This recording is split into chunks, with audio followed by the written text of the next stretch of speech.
Maka orang yang berakal, sebelum dia mengucapkan, maka dia akan berpikir dengan hatinya. Ini orang sholat malam, rajin sholat malam, tekun puasa sunnah, dan suka bersedekah. Tapi masalahnya, dia itu, di lisannya itu pedes kalau ngomong.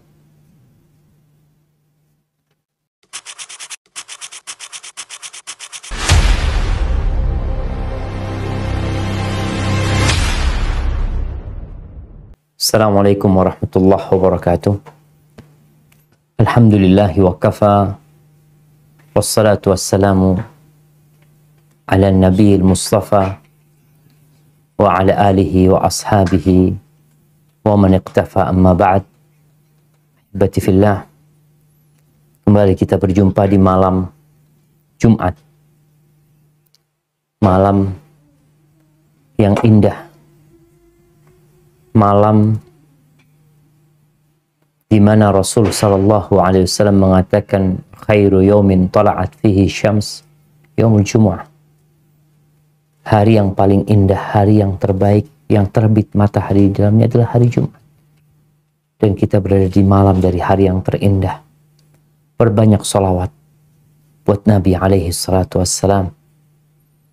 Basahi lidah kita dengan memohonkan kepada Allah agar senantiasa bersalawat dan bersalam buat Nabi alaihi salatu wassalam. Innallaha wa malaikatahu yusalluna 'alan nabi ya ayyuhalladzina amanu sallu 'alaihi wa sallimu taslim. Amma ba'd, ahibati fillah, kita berada di zaman di mana semua orang tanpa terkecuali mereka dapat mengungkapkan isi hati mereka, baik itu lewat lisan atau tulisan, di mana seakan semua orang memiliki mimbar, memiliki mikrofon yang dengannya dia dapat berbicara semau dia. Sehingga kita melihat banyaknya omongan-omongan, tulisan-tulisan yang terkadang tidak terkontrol, sehingga pemerintah sendiri kelabakan. Akhirnya muncullah undang-undang ITE. Untuk apa? Untuk memberikan kontrol. Ahibati fillah, Hasan al-Basri, seorang tabi'in, dia berkata, kunna fi aqwamin yunfiquna awraqahum wa yukhazzinuna alsinatahum. Kita sempat hidup di satu masa, di satu zaman di mana orang-orangnya mereka menginfakkan uang mereka dan menyimpan lisan mereka. Mereka banyak beramal, mereka banyak membantu, dan mereka banyak diam. Yang mereka keluarkan adalah uangnya, yang mereka simpan adalah lisan. Wa inna baqina fi aqwamin. Kita sekarang hidup di masa di mana generasinya yursiluna alsinatum, kerjaannya ngomong doang, lisannya dia tebar. Wa yukhazzinuna awraqahum, tapi pelit dengan hartanya, hartanya disimpan, ngomong doang. Ucapan Hasan al-Basri ini adalah pada abad pertama Hijriah. Bagaimana dengan zaman kita? Ahibati fillah, kita semua tahu bahwa tujuan kita diciptakan adalah untuk mengabdi kepada Allah Azza wa Jalla. Firman Allah di surat Adz-Dzariyat yang sering kita dengar, "Wa ma khalaqtul jinna wal insa illa liya'budun." Tidaklah aku ciptakan bangsa jin dan manusia kecuali untuk beribadah, agar mereka mengabdi kepada. Kita diperintahkan untuk beramal. Dan ternyata kalau kita lihat di antara semua amal raga kita, lisan adalah yang paling banyak beramal.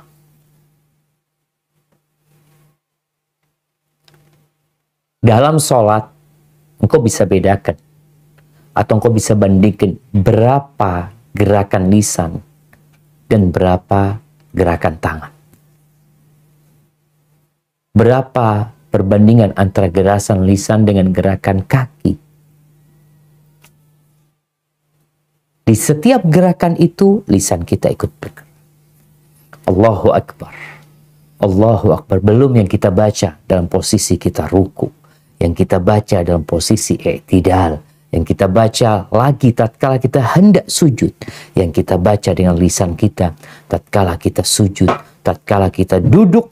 Bahkan kalau kita lihat, sholat itu dimulai dengan ucapan, diakhiri dengan ucapan. Lisan.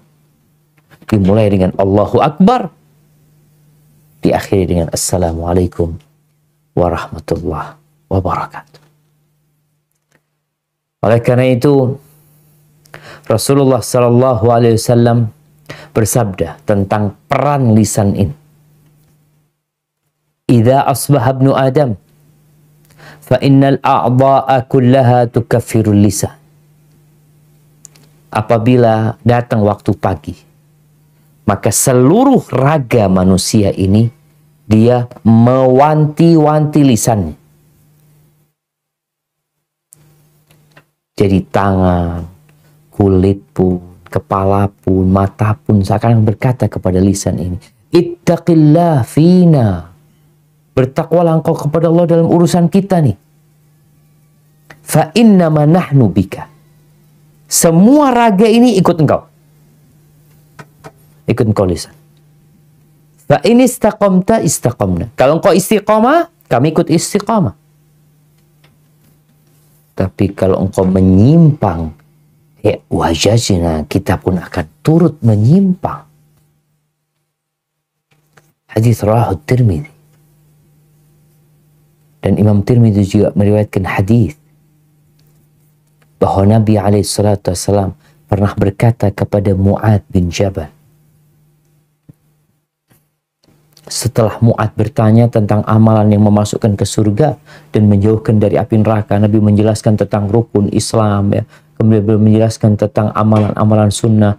Lalu di akhir beliau mengatakan, afala adulluka ala milaki dzalika kullihi. Kau mau nggak aku kasih tahu semua urusan yang intinya ada dalam satu perkara? Kata Mu'adz.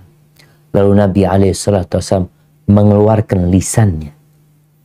Beliau memegang lidahnya sambil mengatakan, kuffa alaika hadha. Tahan lisan. Jaga lisan.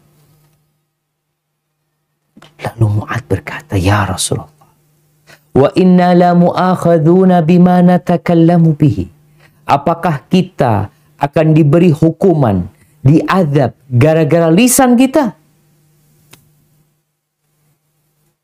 Nabi mengatakan kepada Mu'adz, takilatka ummuka ya Mu'adz. Satu ucapan yang mengandung teguran keras kepada Mu'adz. Wa hal yakubun nas binnari ala wujuhihim au ala manakhirihim illa hasaidu alsinatim. Wah, itu orang-orang yang tersungkur di dalam neraka, di wajah mereka, di hidung mereka. Karena apa? Karena lisan mereka. Maka kalau kita bicara, kita harus belajar diam sebagaimana kita belajar berbicara. Jadi sebenarnya diam itu kita nggak belajar. Tapi bawaan kita. Bukankah kita keluar dari perut ibunda kita nggak bisa berbicara, lalu kita diajarin berbicara.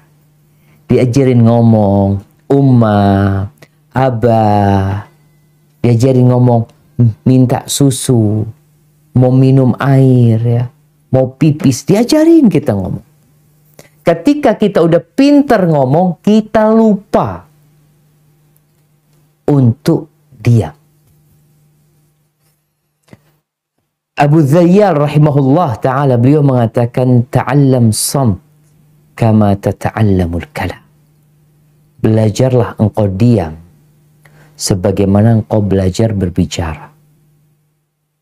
Fa in yakunil kalam yahdik fa inna samta yaqik. Kalau ucapan itu membimbingmu, memberikan petunjuk kepadamu, sesungguhnya diam itu menjagamu. Walaka fis samti khaslatan. Ada dua keistimewaan dalam berdiam. Ta'khud bihi ilma man huwa a'lam minka. Dengan engkau diam, engkau dapat ilmu dari orang yang lebih alim dari dirimu. Jadi kita dengan dia mendengarkan orang berbicara, mendengarkan orang menjelaskan. Kayak sekarang nih jamaah pada diam, pada nggak boleh ngobrol sendiri, dengerin ustadz ceramah. Selesai itu dapat apa? Dapat ilmu. Wa tadfa' bi anka man huwa ajdal minka. Dengan engkau diam, engkau dapat menolak keburukan orang yang pintar ngomong, yang hendak mendebat dirimu. Karena engkau diam, dia nggak bisa berdebat.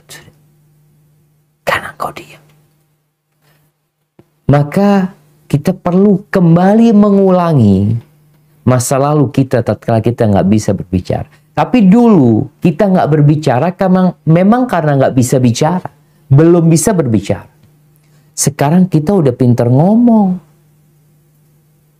Maka kita perlu belajar menahan diri yang ingin ngomong. Karena manusia itu memang suka bicara.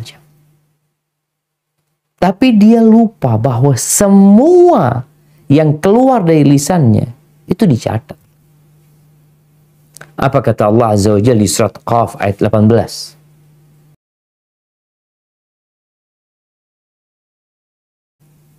Para ulama menyebutkan bahwa semua yang diomongkan oleh manusia itu dicatat.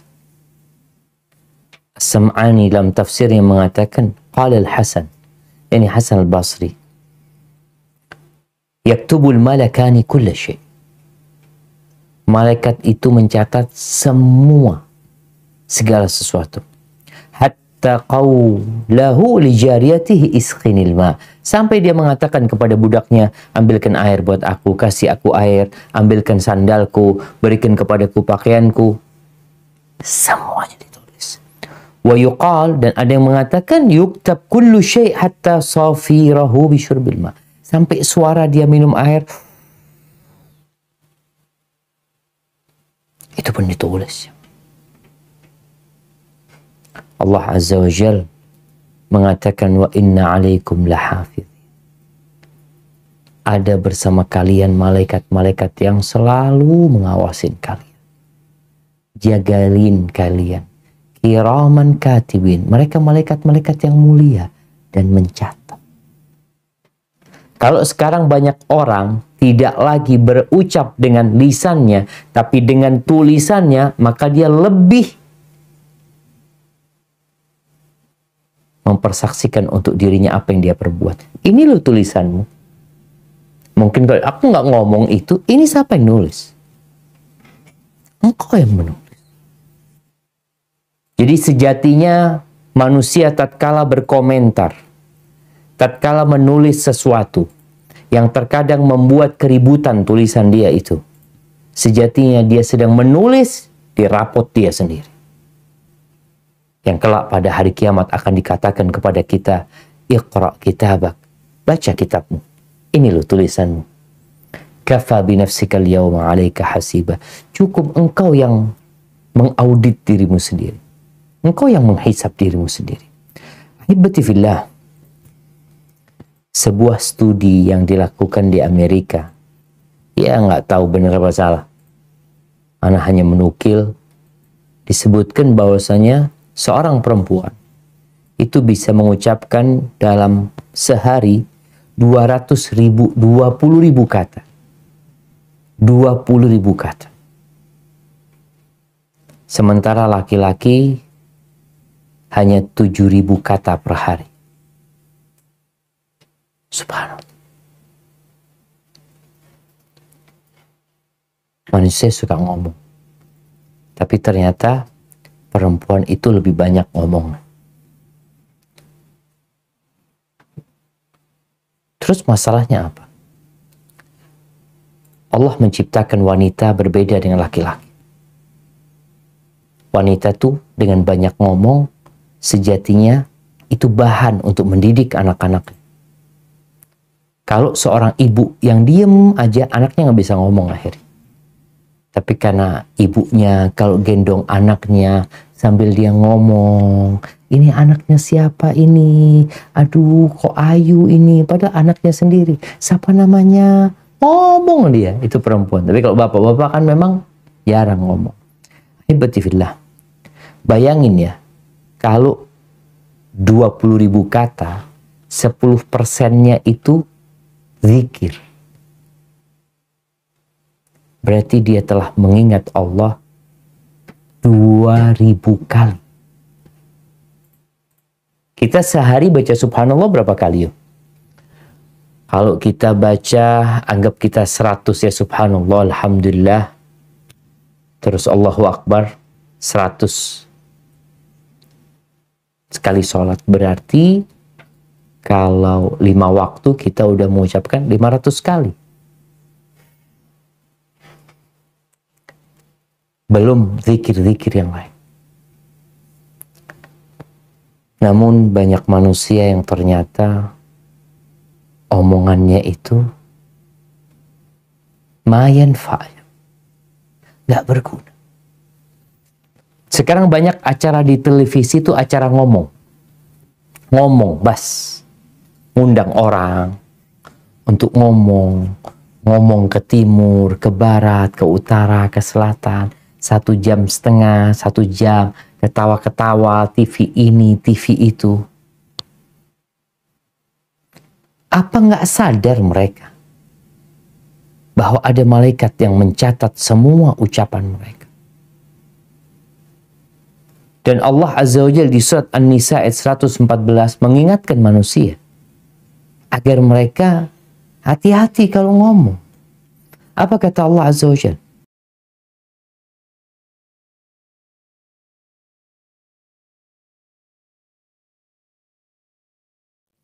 Jadi kalau kita mikir, yang kita ucapkan itu, yang pertama, ungkapan dosa. Dosa. Isinya riba, namimah, ngomongin orang, dusta. Atau yang kita omongkan itu, ya nggak dosa, nggak pahala. Terus apa? Nggak ada. Omong kosong. Terus yang ketiga, ada yang omongan itu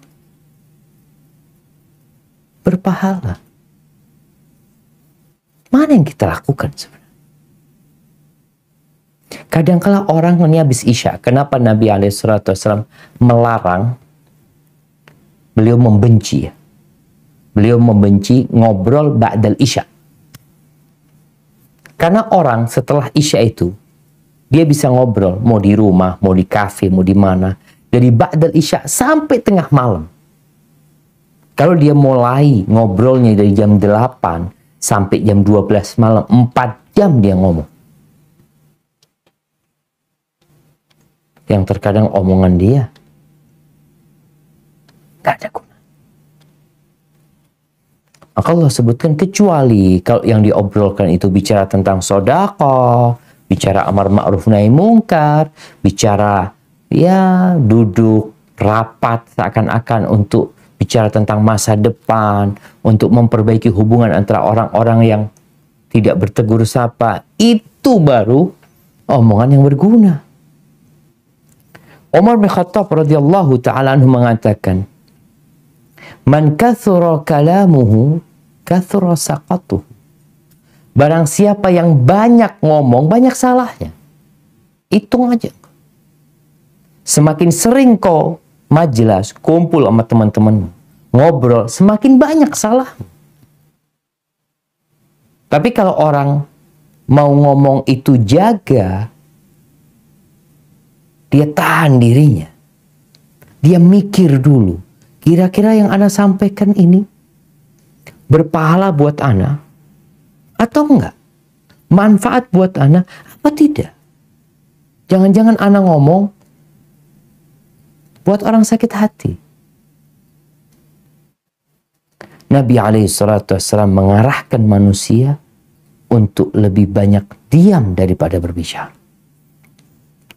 Bahkan dalam hadis yang diriwayatkan Imam Bukhari dan Muslim, beliau mengatakan, "Man kana yu'minu billahi wal yaumil akhir falyaqul khairan aw liyasmut." Barang siapa yang beriman kepada Allah dan hari akhir, hendaklah dia berbicara yang baik atau diam. Jadi orang diam itu tanda beriman dengan Allah dan hari akhir. Jadi kau ingin tahu orang ini beriman nggak ya sama Allah dan hari akhir? Coba engkau lihat, ngomongnya baik nggak? Aduh, ngomongnya kasar, kotor. Yang menunjukkan keimanan dia kepada Allah dan hari akhir lemah sekali. Karena orang yang yakin omongan dia dicatat, yakin omongan dia akan disidangkan nanti, omongan dia dapat menyeret dia ke neraka, kalau dia yakin dengan hal itu, dia akan tahan diri. Sekarang aja di Indonesia dengan adanya undang-undang ITE itu, mulai orang-orang ngomongnya nggak sembarangan. Mulai takut dia. Karena dia tahu ada yang dilaporkan, bahkan ada yang masuk penjara, ada yang ditahan. Bagaimana dengan persidangan akhirat yang akan ditegakkan? Maka tanda-tanda orang beriman kepada Allah dan hari akhir, ngomongnya baik atau dia diam. Kalau dia nggak punya bahan yang untuk diobrolkan, maka dia diam. Dan nasihat buat teman-teman yang kadang-kala masih suka ngobrol, tolong engkau menjadi pembuka majelis itu dengan kebaikan. Jadi kalau awal ngobrolnya, biasanya kan mereka memang nggak ada bahan yang mau diobrolkan. Tahu-tahu, ayo duduk ke rumah. Atau di mana, ngobrol, ketemu di sana, ngopi ini itu. Biasanya mereka memang nggak ada bahan. Mau ngobrolin apa nggak ada. Maka apa yang menjadi awal pembukaan, biasanya itu yang akan diobrolkan. Maka tatkala engkau ada di tengah-tengah majelis itu, mulailah dengan kebaikan. Sehingga obrolan itu semuanya tentang kebaikan. Dan Nabi SAW bersabda dalam hadis yang diriwayatkan Imam Ahmad, "Man somata najah." Barang siapa yang diam, dia bisa berbicara tapi dia tahan diri. Selamat tuh orang. Kenapa? Ya orang kalau sudah banyak ngomong banyak salah. Dan kita lihat bagaimana Rasulullah SAW. Beliau manusia terindah yang pernah ada di muka bumi ini. Bagaimana gaya hidup beliau dalam urusan berbicara. Yang kita yang mengaku sebagai umatnya, iya, contoh Nabi SAW. Yang cuma ngomong doang. Aku cinta sama Nabi. Simak ibn Harb berkata kepada seorang sahabat, Jabir bin Samurah. Dia kepingin bertanya, kepingin tahu gimana sih hidupnya Nabi SAW. Akunta tujali Rasulullah SAW. Apakah engkau duduk bersama Nabi SAW? Bayangin ya, tabi'in ini nggak pernah ngelihat Nabi, dia ngelihat para sahabat. Betapa indahnya hidup bersama Nabi. Maka dia tanya sama Jabir bin Samurah, engkau duduk nggak sama Nabi SAW? Qala na'am. Iya. Wa kana tawila samti qalila dhahik.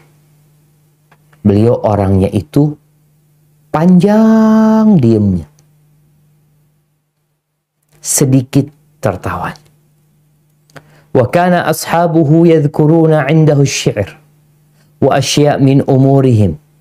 Dan biasanya sahabat-sahabat cerita ya tentang syair-syair, tentang urusan-urusan mereka. Wa fayadhakun. Sahabat ketawa. Bagaimana Nabi SAW?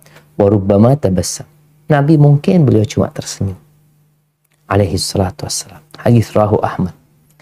Dan kata Aisyah radhiyallahu taala anha, nih seorang istri yang hidup mendampingi suami bertahun-tahun sehingga dia tahu dengan suami. Apa kata Aisyah tentang suaminya? Radhiyallahu taala anha, anna an-nabiy sallallahu alaihi wasallam kana yuhaddithu hadithan law addahu al-'ad la ahsa. Nabi SAW tuh kalau lagi ngobrol sama para sahabatnya, cerita sama para sahabatnya, beliau tuh omongannya bisa dihitung loh.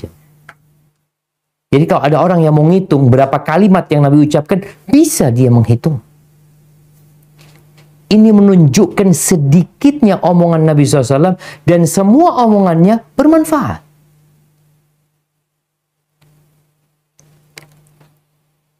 Maka kita perlu ngomong secukupnya.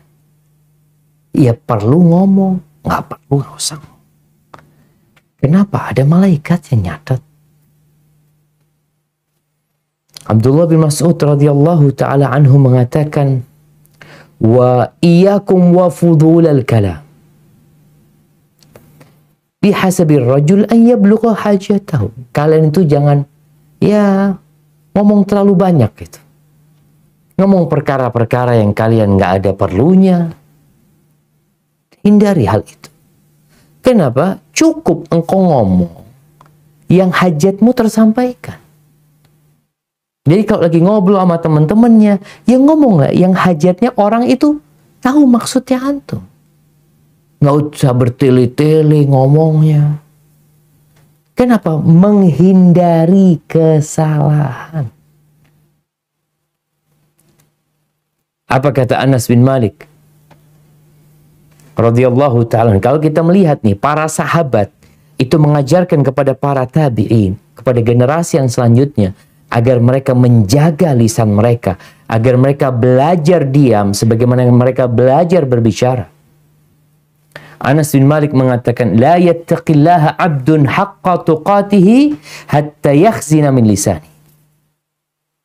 Orang itu tidak akan sampai ketakwaan yang maksimal, ketakwaan yang sebenarnya, sampai dia menjaga lisannya.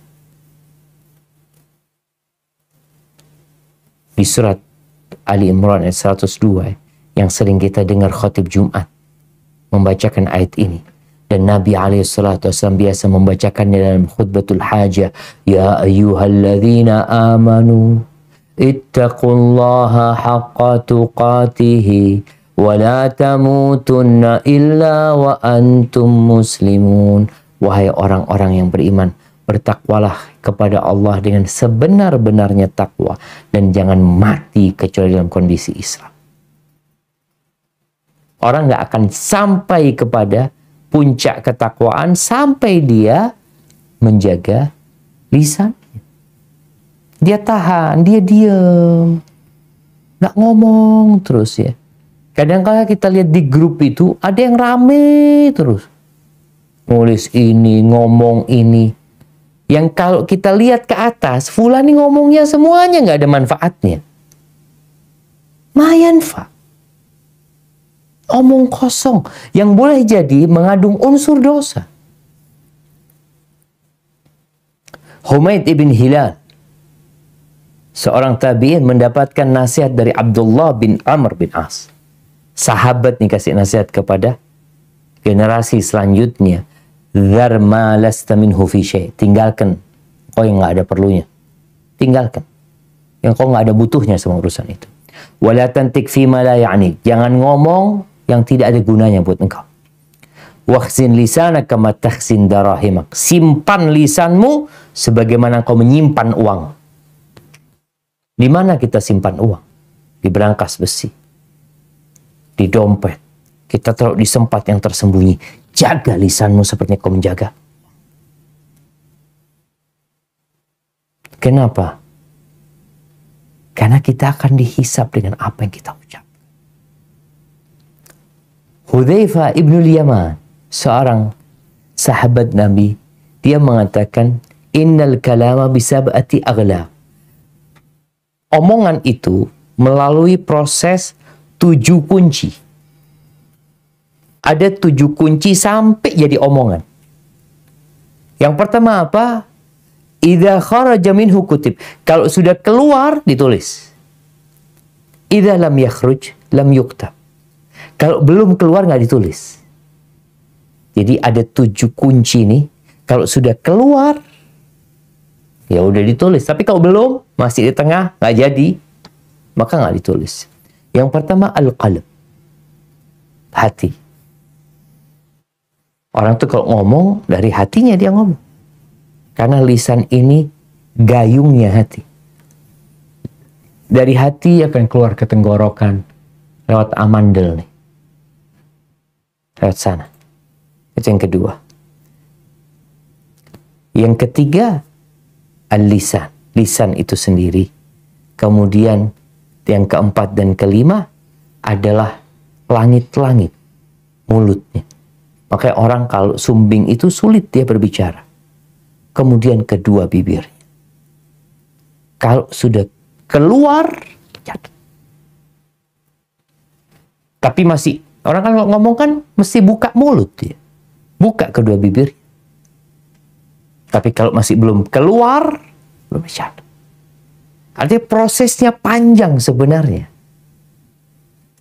Maka orang yang berakal, sebelum dia mengucapkan, maka dia akan berpikir dengan hatinya.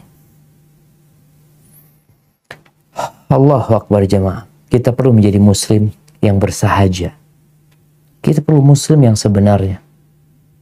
Karena jangan sampai engkau menjadi penyebab agama yang indah ini tercoreng.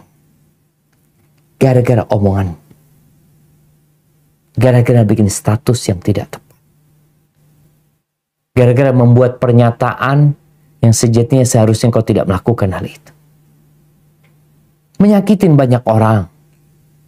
Yang Rasul Sallallahu Alaihi Wasallam, beliau bersabda dalam hadis yang diriwayatkan Imam Tabrani, afdhalul mu'minina islaman, orang Islam yang paling mulia siapa? Man salimal muslimun min lisanihi wa yadihi, yang orang Islam lainnya selamat dari lisannya dan tangan. Dia nggak nyakitin orang dengan lisan. Tidak. Bagaimana cerita sahabat kepada Nabi SAW tentang seorang wanita, taqumul lail, tasumun nahar, wa tatasaddaq. Ini orang sholat malam, rajin sholat malam, tekun puasa sunnah, dan suka bersedekah. Tapi masalahnya dia itu di lisannya itu pedes ngomong. Tu'dhi jirana, suka menyakiti tetangga. Apa kata Nabi SAW? La khair. Nggak ada baiknya nih perempuan. Iya finnar. Di neraka tempat. Gara-gara apa? Gara-gara nggak belajar diem. Ada perempuan yang ember ya, ngomong yang kadang kala membuat tetangganya sakit hati, dan dia nggak peduli dengan itu. Malaikat peduli, malaikat mencatat. Mungkin kau tidak peduli, mungkin kau menganggap biasa, tapi malaikat akan mencatat bahwa omonganmu telah membuat tetangga-tetanggamu tersakiti hati. Terus gimana cara kita belajar diem? Ini poinnya. Terus gimana saat supaya kita ini, ya tadi, kita belajar diam sebagaimana belajar berbicara. Yang pertama adalah mengetahui keutamaan diam dan bahaya berbicara. Udah kita bahas tuh. Kau dengar sudah ayat-ayatnya. Sabda Nabi SAW, ucapan para sahabat yang mereka menegaskan bahwasanya pentingnya diam. Terus yang kedua, kuatkan imanmu. Bahwasanya akan ada hari kau dihisab dengan semua yang kau ucapkan.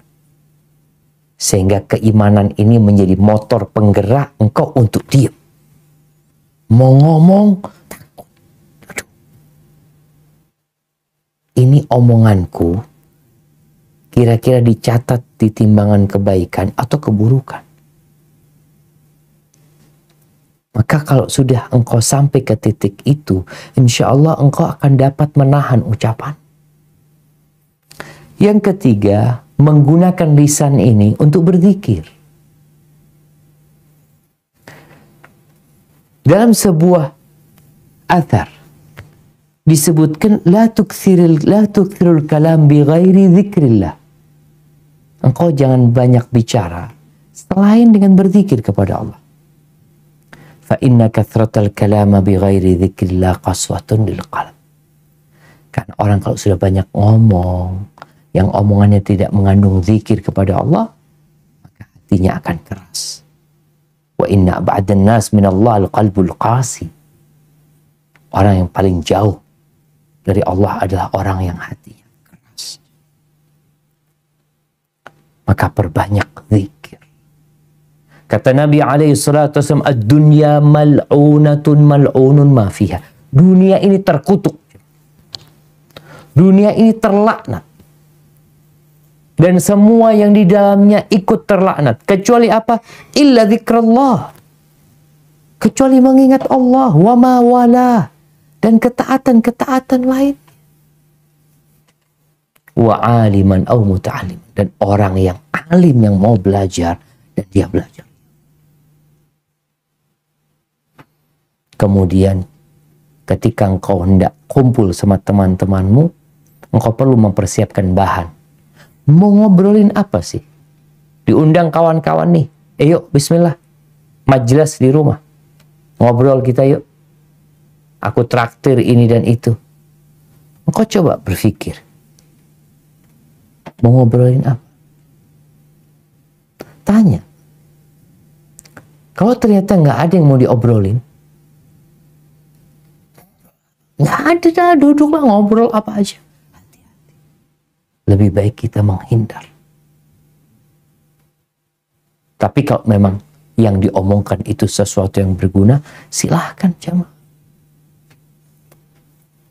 Kemudian tatkala duduk, ngobrol di sana, dan ternyata ada obrolan yang dimurkai oleh Allah Azza wa Jalla. Apa sikap kita? Diam?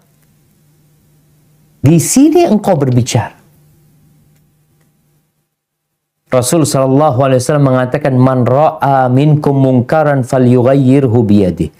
Barang siapa di antara kalian melihat kemungkaran, hendaklah dia merubah dengan tangannya. Dia rubah dengan tangannya. Nggak mampu, maka dengan lisannya. Ini saatnya engkau berbicara.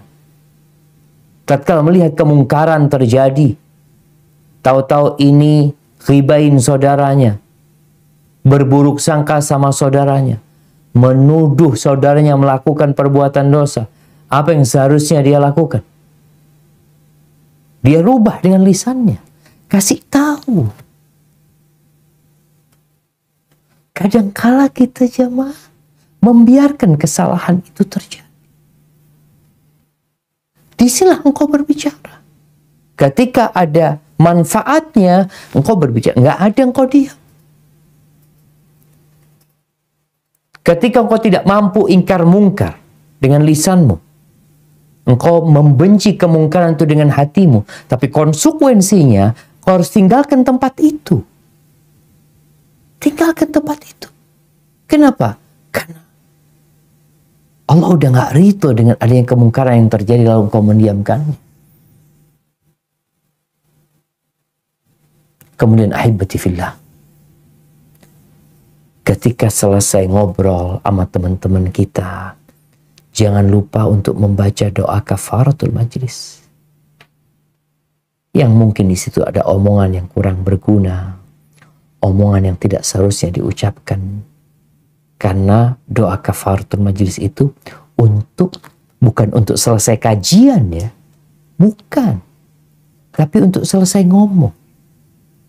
Selesai kita kumpul sama kawan-kawan kita. Ingatkan kalau mau pergi, jangan lupa baca doa kafaratul majlis.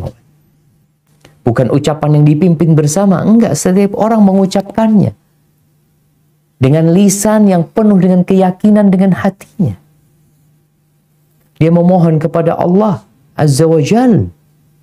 Subhanakallahumma wa bihamdika asyhadu an la ilaha illa anta astaghfiruka wa atubu ilaik. Dia menyucikan Allah, memuji Allah, bersyahadat bahwa tiada yang berhak disembah kecuali Engkau. Aku memohon ampun kepadamu dan bertobat kepada. Maka di sini dalam rangka kita belajar untuk diam, engkau perlu memohon kepada Allah selalu agar diberi petunjuk. Karena banyak di antara kita yang menganggap biasa, biasa ngomong. Engkau lihat tiap hari dia bikin komentar, dia bikin tulisan, atau dia bikin konten ini dan itu. Tanpa pernah berpikir bahwa semuanya dicatat. Semuanya akan dimintain pertanggungjawaban. Apakah kita sudah siap mempertanggungjawabkan segala? Barakallahu fiik. Mungkin itu yang dapat Anda sampaikan pada kesempatan kali ini. Kurang lebihnya mohon maaf. Mungkin kita masuk ke sesi tanya jawab. Anda kembalikan ke moderator.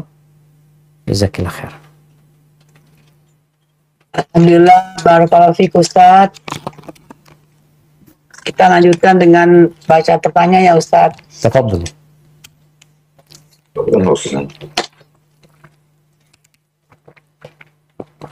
Ustaz, itu dari bikin daftarnya.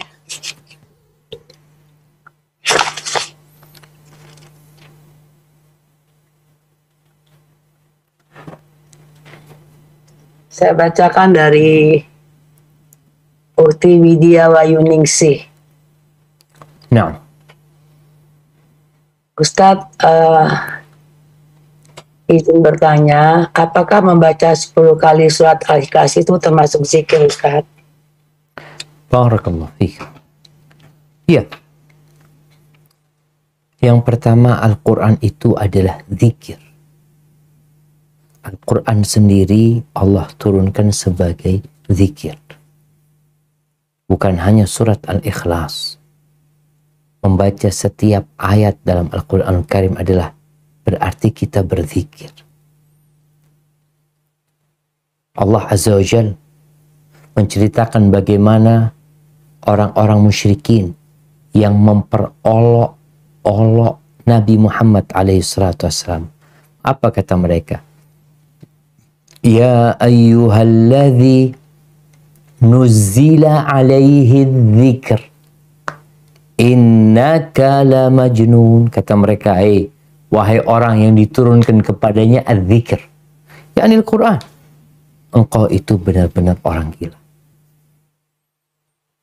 Namun berbincang tentang membaca surat Al-Ikhlas 10 kali yang disebutkan dalam sebuah hadis bahwa akan dibangunkan bagi orang yang membacanya itu rumah di surga. Hadis ini diperselisihkan oleh para ulama tentang kesahihan. Syekh Al-Albani rahimahullahu ta'ala pernah mensahihkan hadis ini, kemudian beliau tarajuk. Dan sejatinya kalau kita lihat dalam sehari, kita membaca Al-Ikhlas berapa kali?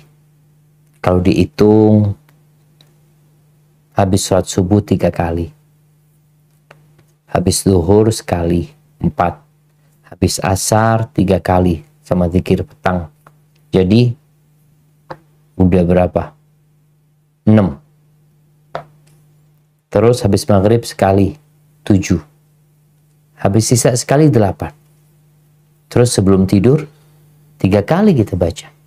Udah berapa? Udah 11 kali kira-kira kita membaca. Hanya saja kita perlu membaca zikir itu dengan menghadirkan hati kita. Bukan sekedar mengejar fadilah.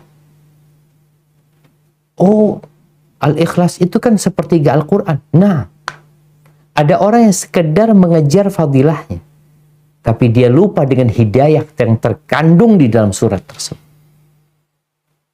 Maka hendaklah yang membaca zikir apapun yang dari Al-Quranul Karim, yang dari sunnah Nabi SAW, hendaklah dia menghadirkan hatinya, karena zikir itu maknanya mengingat.